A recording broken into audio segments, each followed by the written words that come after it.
Sagantaa poolisii Oromiyaa qophii keessummaa OBN sagalee ummataatiin qofa isin biraan geenyudha. Keessummaa keenya har'a artistii beekamaa fi jaallatamaa Sayyoo Dandanaati. Muuxannoo fi mudannoo isaa hafe immoo isumarraa dhageessu. Nu waliin turan affeerraa keenya.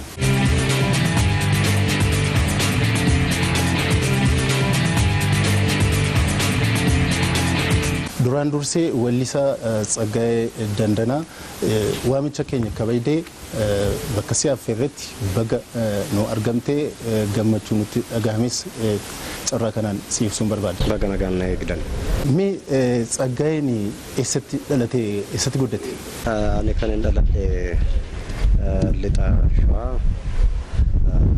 magaalaa Amboo jedhamutti dhaladhe. Meega abjuun isaa ijoollummaa maal fakkaata ture kan Sayyoo maaliif ijoollummaadhaan waan baay'eetu karoorfama waan ta'eef waan baay'ee fuulleeffatta waan ta'eedhaaf kan dooktaran ta'a jira kan waan adda addaa jira waan ta'eedhaaf keewoo maal fakkaata Sayyoo? Kan kiyya fedhiin kiyya saartuma tureeyyuu abjuun kiyyas weellisuudha tureeyyuu.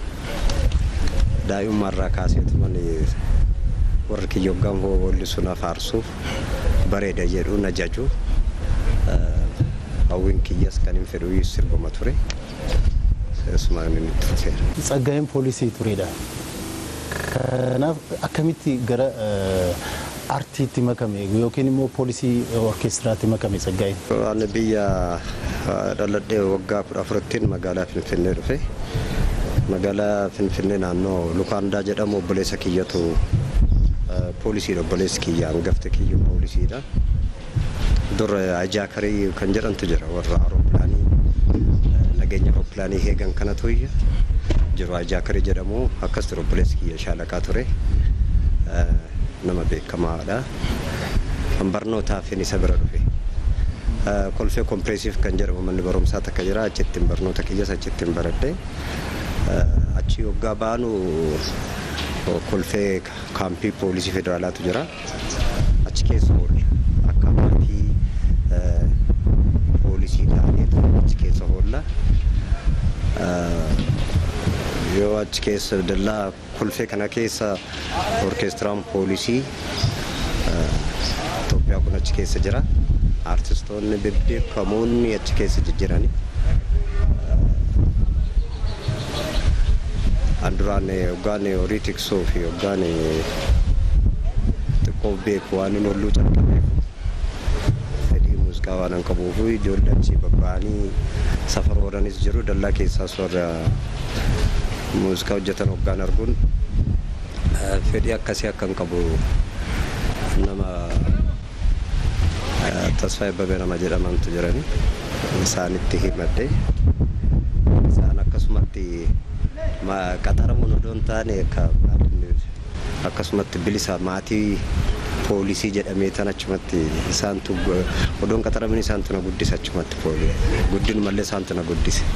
Gara orkeestiraa poolisii federaalaatti erga makamtee booda sirbi ati jalqaba ittiin beekamte maal kan jedhudha? Uummata wajjiniin wal na barsiiseera jettaa?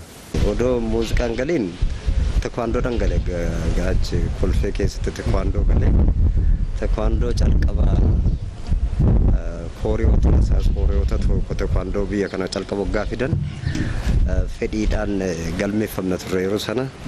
Egaa maatii militeerii taanee waan dallaa keessatti oolluuf fedhiidhaan galmeeffama namni barbaaddan namni hin sodaata ture. Namicha faranjii kana namni san beeku afaan isaan beeknu namni hin sodaata ture. Namni barbaaddan galmeeffamaa jennaan fedhiidhaan galmeeffamnee achi keessa tekwaandoo baranna turre. Yoo egaa fedhiidhaanis dallaa warra muuziqaa taphatan kanaaf nu seensisu achi keessa oollee sirba siin qaqqabachiifna. Barnoota muuziqaa odumaan qaxaramin akkasumatti nu leenjisaa turan. Sagaleen duratti odoon muuziqaa sagaleedha nuti hojjetiin dura muuziqaallee xiqqoo baree orkeestiraatti agalu jedhanii weellisu jedhanii gaafa murteessan hedduu aktiiviin turan. yeedaloo qopheeffatuudhaaf maal jedhuudhaaf rakkina qabuyyuu akkuma calqabeen sirba sootumee ammattiin calqaba beekame sirbuma sanan fuudhee ittiin seene. Keessumaan immoo calqaba isaaniin beekame sirbuma kanaan. Sootumee yaa sootumee sootumee yaa sootumee sootumee yaa sootumee jaalalli keena kubee. Takka lama jedhee taan urjii lakkaa bula hinolii yaadamma koo yaadni koo si makala sadii afur jedhee taan gorroo lakkaa bula hinolii yaadamma koo yaadni koo si Sootumee yaa sootumee sootumee yaa sootumee sootumee yaa sootumee maata jettaan oolmee Sootumee yaa sootumee sootumee yaa sootumee sootumee yaa sootumee maata jettaan oolmee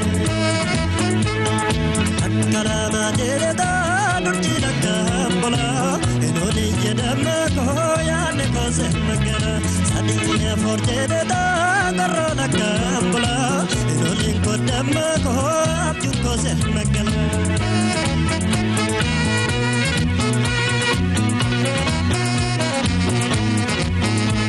Yadamako setanema, yadamako setanema, gawaganema lohakosema, yagomoko napideftu, muchahodo shedarato, fornena ganale nabeto. Itezaje anito pasena garera, kowajini kala shake hola. Manajara, ita saja di bapa senagara. Oh wajini kala shake jibat ke manajara.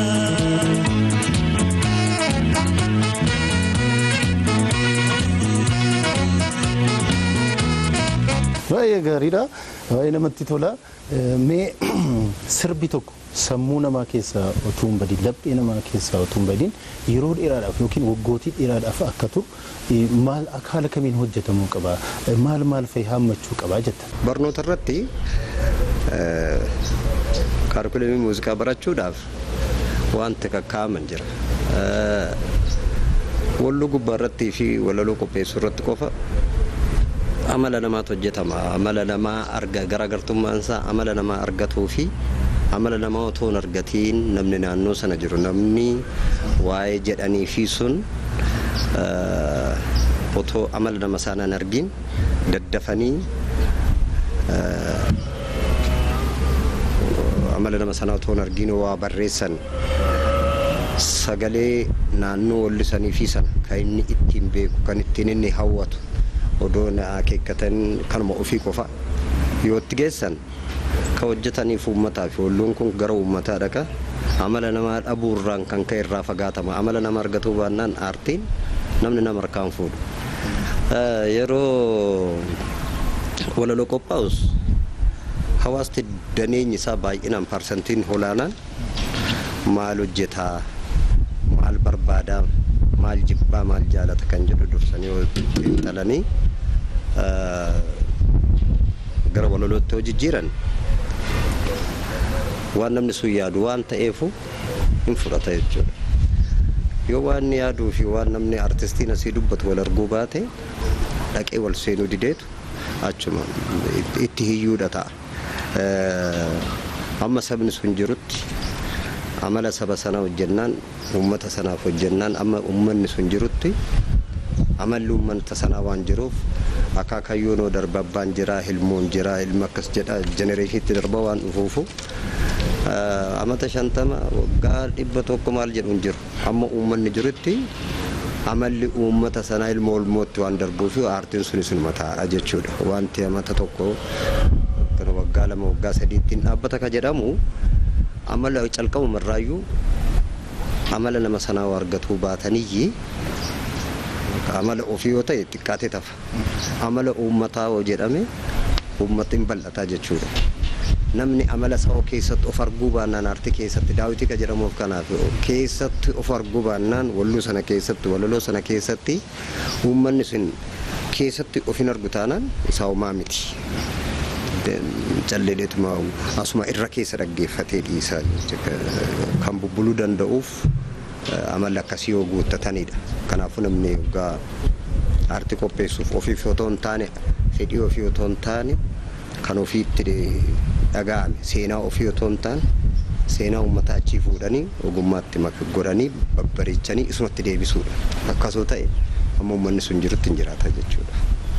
Gama biraatiin immoo akkan beekutti Tsaggaayeen gara waltajjiitti bahee uummataaf qophii isaa yeroo dhiyeessu miira keessa galeeti kan ilaaletti miira keessa galtee laphee irraati kan sirbitu. Kun immoo hawaasni yookiin immoo uummanni si hordofu suni akkasi argatu taasisamoo walaloo isaatii immoo yeedaloo isaatii immoo akkamiin ibsitama? Yoo sagalee qabaatanii sagalee namaa sagalee sanaan tokko nawwama. Lammata akkaataa inni itti walaloo jedhuun uummanni hin hawwama. Sadaffaa akkaataa namni sun ittiin wallisu yookiin akkaataan inni ittiin jedhu suni nama ni hawwisiisa. Gara ogummaa saayinsii isaatti immoo gaafa deebi'amu maal jedhama? Aartii jechuun akka shaamaa takka qabsiisaniitu hoggaa nama leenjisan shaamaa tokko qabsiisaniitu kibriitiin qabsiisaniitu inuma baqxii namni itti waa dalaga hin iftii fi dhumaa deemti qofa. Kanaafuu akkuma shaamaatti baqaniitu uummataaf jiraatamaa jedhama. Kanaaf shaamaan sun hin boochi hin baqxii namaaf qofa ifa taati. Kabiroo immoo walaloon asii jabaa yoo akka loluu wayii ta'aate yoo akka arrabsuu ta'aate yoo akka sin jaaladhaa jiraate yoo akka waa ta'aate akkaataa jecha sanaatiin qaama namaarraallee mul'atuudha qaba. Nama tokkoon nama sodaachisaa hin kofaltu nyaaratti gurta malee. Yeroo hunda nyaara guruu yookiin uffanni jechuu doon taane amala ittiin walaloo ittiin jedhu sana jechoonni jedhu sanatu iyyuu akka namni sun qaama jechicha waliinii qaama deemsisuu tokkotu jira. Karaa walalooti kun. Sagalee irratti immoo wannitu jira. Amma namni uumamaa inuma wallisa. Namuu sagalee qaba. Keessa baamee gara aartiitti gaafa seenamu waan qinyiitii jedhan piichii jedhamu wayii jirti. Piichii jechuun waan lama waliin. Aartii gaafa aartistii namni jedhamu kun addummaan isaa waan lama faana walitti waxxaree waan sana faana gitata yookiin gitaara tokko yookiin kiraara yookiin wanti tokko cinaa jiraatu irra jira yookiin vokaal namni lama ta'uu jira wal qixxeeffatu. Sagaleen muuziqaa kun kanarratti sirba jedhee gaafa kaa'e namni kun meejariin kiyya jiidha jedhee asii qabachiisee jennaan meeshaan hundi bakka kana jiran hundi sagalee jii jedhamtu kana qabaniiru. Namni kun sagalee sana jii sanarra gochuudhaaf hidda qaama isaa xixiqqaa fufurdaa jiru kun qinyiitii sana yookiin piichii sana biraan ga'uuf jecha dhama. Yeroo sana qaamni isaa hundi baay'ee waxxarama jechuudha. Sagaleen sun dirqama. Gitaarra achii hidhamteetti. Saaksisanii waan hidhamteetti meeshaa hundi sagalee jedhamte sana gubbaarratti hidhamteetti namtichi akka barbaade bashallanee yoo jedhe dhaqee wal qixan ta'uuf. Kanaaf ittiin qaqqabsiisuudhaaf jecha of qopheessee dhaqa. Qaama isaa jabeessee dhaqa. Yeroo sana qaama bareechuu miti amma akka barbaadamu. Ogummaadhaa meeshota itti walii galan jiran sana faana wal qixuuf ta'uudhaaf hin dhama'aa jechaadha. Tabba tokko utaaluudhaaf amma inni dheeratuun beekta taanaan fagoorraa kaattee utaaltaami. Kanas piichii jedhamtu kana qinyiitii jedhamtu sana bira ga'uudhaaf amma yeroo baay'ee qalladaa piichiin hin bahu. Otoo hin qophaa'ee sagalee sana faana wal qixxaatuu hin danda'amu. Wanti ulfaatuyyuu ogummaa ka jedhamu kanayyuu kan namni ittiin rakkatu qinyiitii jedhamu kanadha. Kanaaf qinyiitii sana bira ga'uudhaaf jechayyuu malee adda ta'uufii miti. Ana qofa odoo hin taane namoonni piroofeshinaaloota ta'an addunyaarras biyya keenya irratti soo argite baay'ee waggaa tokko atteeshinii namaa harkisuudhaafis akkan dura jedhe irratti yoo waan nama boochisan bu'anii boochisanii yoo waan nama kofalchisu ta'anii kolfanii kofalchiisan ogummaan sun dirqama waan kana ta'eef ogummaa waan ta'eef. Meeshaa muuziqaa isin taphattaa Sagay? Maal fayyadama? Kiiboordiin taphata. Kiiboordiin dandeessa? Ofumaa shaakaltaa jechuudha dursa.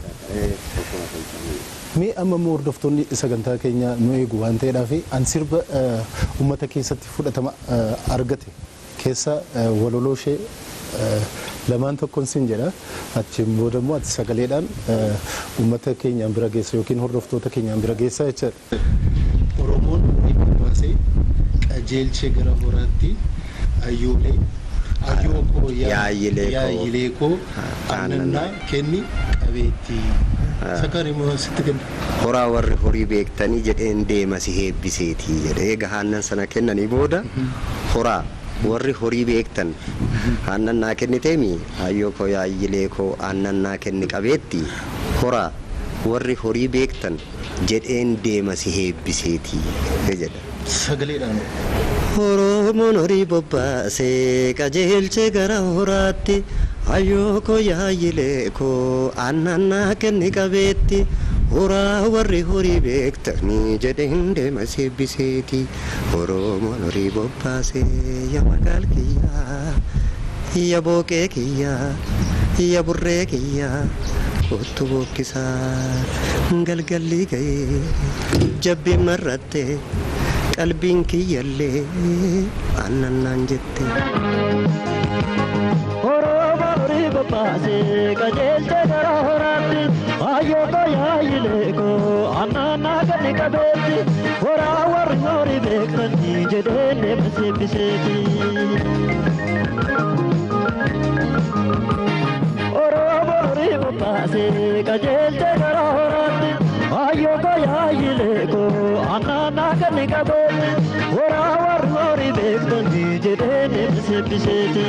Oromoon horii bobbaasee yaa magaal kiyyaa gogolfoo kiyyaa yaa booqee kiyyaa kottu bookkisaa galgalli ga'ee jabbi marrattee qalbiin kiyyallee aannannaan jettee.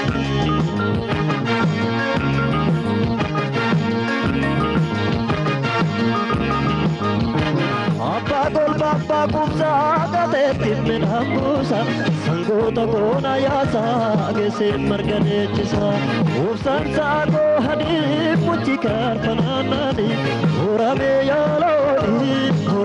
yaalooni kananaan beekeessani horamee yaalooni kan cubbuun beeklessani.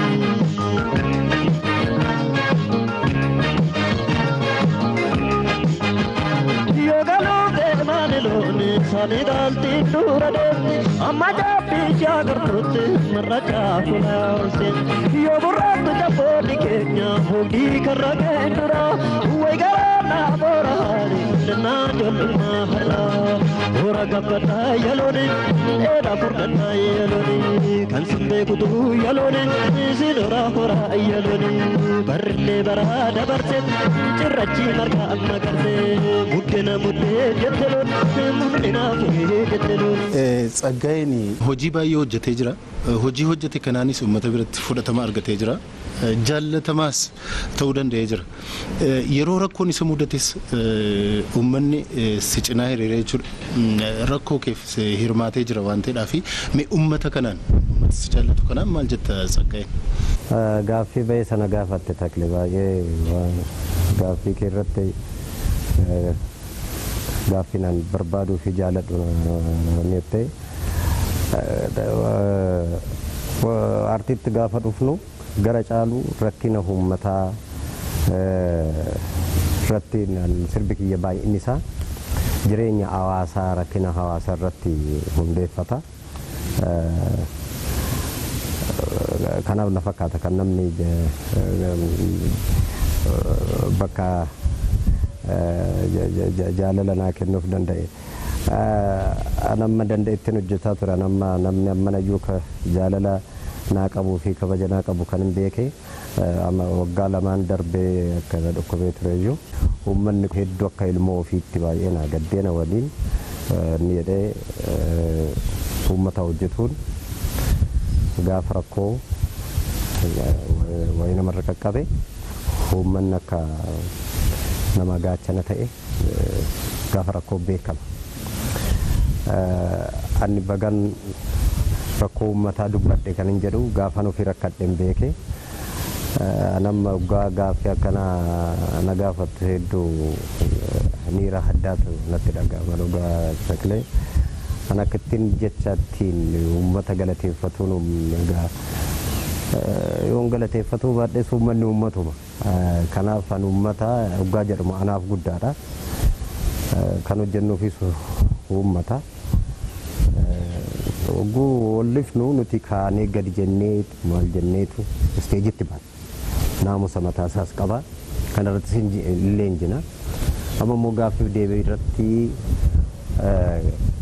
gaafa rakkoo uummata akkana si waliin jaalala si qabu si ibsee akkamitti deebifta gaafa jedhuuf naa jiraadha jaalala guddaan sinii qaba ulfina guddaan sinii qaba dhugaa rabbi dubbachuudhaafan taa'ee dubbatu iyyuu hin qabu galata guddaa argadha jedhee lafa ka'een tan galata galfadha uummata kiyya uummata baay'een jaaladha naa jiraadha jedha gara fuulduraattis egaa waan uummanni narraa eegu ogummaan qabuudhaan gammachiisu malee waan biraa waan. Ni uummanni kun immoo amma akka qabeenya isaatti si ilaala waan ta'eedhaaf fayyaan kee maalirraa akka jirus beekuu barbaada waan ta'eedhaaf maalirra jirta fayyaan kee maal fakkaata? Ani duraallee ibseen beeku an guyyaa 20 qofaaf hin dhukkubsadhe. Dhibeen kiyyas lafee dugdaati. Lafee dugdaa kana operaasyoonii ta'a lafee dugdaatu. Dachaatu dugdaa kana operaasyoonii gochuun xiqqoo waan hamaa ta'e feegaa yaalamanii boodas bayya keessattis ta'e bakkeettis yoo ta'e deebi'anii ol ka'anii deemuu sana yaaddoo guddaa kan ta'e ka'ee deemuu irratti rakkoo yaaddoo guddaa kan qabuusa ture. Wanni gochuudhaaf kan dhukkubees wanni lafee dugdaati. Operaasyoonii achi yoo godhan salphaadha dhibee wanniinsa gaafa baqaqsanii yaalanii achi booda kaa'anii deemuu irratti namni baay'een namni ol jedhee deemu hin jiru waan jedhamutu jira. Namni kan warra yaalanis kan shakkaa turanii kana sambo egaa yaalii kana goonee booda waan wiilchariin deemutti fakkaate sanatu isaan gaddisiise malee dhibeen sun guddaallee miti. Kana keessatti galata doktora Naakamee Daagima Saffaa jedhama. Doktor Daagima Saffaa galateeffatuun barbaada. Hospitaala Adaama yaalii bakkeetti kennamu asumatti naawwanni jedhanii odoo operaasyooniin godhamu qoricha biyya Noorweetii qorichi kun argame Profeesar Girmaa Waldogorgis jedhamu wajjin erganii qorichi sun argamnaan asumatti hospitaalli Adaamaa yaalii godhee lilmoodhaan otoo operaasyooniin godhine lilmoodhuma qofaadhaan na fayyisanii an kan ol jedhee deemuudhaan gara jedha afuriintu ol jedhee deemuu dadhabe yaaliidhuma lilmoo sanaatiin ji'a afur ture malee hospitaala kan ture guyyuma 20 qofaadha. San ol jedhanii dhaabbatanii deemuu irratti xiqqoo rakkisaadha. Yeroo sanaaf dawaan sun argamuu isaati. Waan dawaan sun qorichi kun biyya keessa waan hin jirreef rakkoo ture qorichi sun bakkeedha waan argameef asumatti yaaliin sun godhame.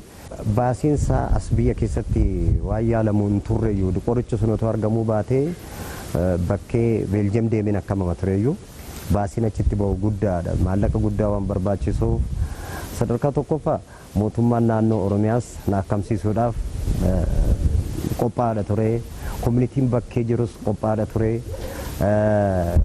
Obboleessa kiyya Dinquu Dayyaasis namni hundi qaama sadiitu na yaaluudhaaf uummata akkasitti bilbilaan gaddeemaa wanni jedhu egaa jaalala waan uummataa hojjetan namni dabiseen nama jaalata namni san namni maal ta'a laata jedhee wanni jedhuun alatti maallaqaa fi waan baasii barbaadamu bakka barbaadetti fayyisuu qabna jedhee qaama sadiitu maallaqa sana kanfalee na akkamsiisu qophiirra tureyyuu qoricha sana wanni jechuudhaan duwwaa asitti yaaliin hospitaala Adaamaa fi Rift Valley hospitaala Rift Valleytti kan yaaliin isaa kun goggodhame asumatti fayye.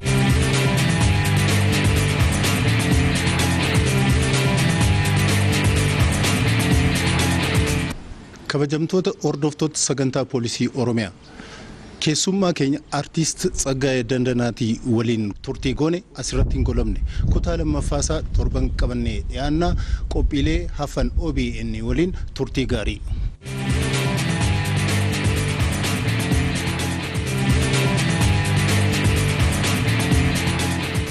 Daawwattoota keenyaa kanarraaf qopheeffannee tokko lamaan isin biraan geenyee xumurreerra isin keessummeessuun kan isin waliin ture Ayyaantuu Lammiiti torban qophii wal fakkaatuun hanga walitti deebinutti torban gaarii.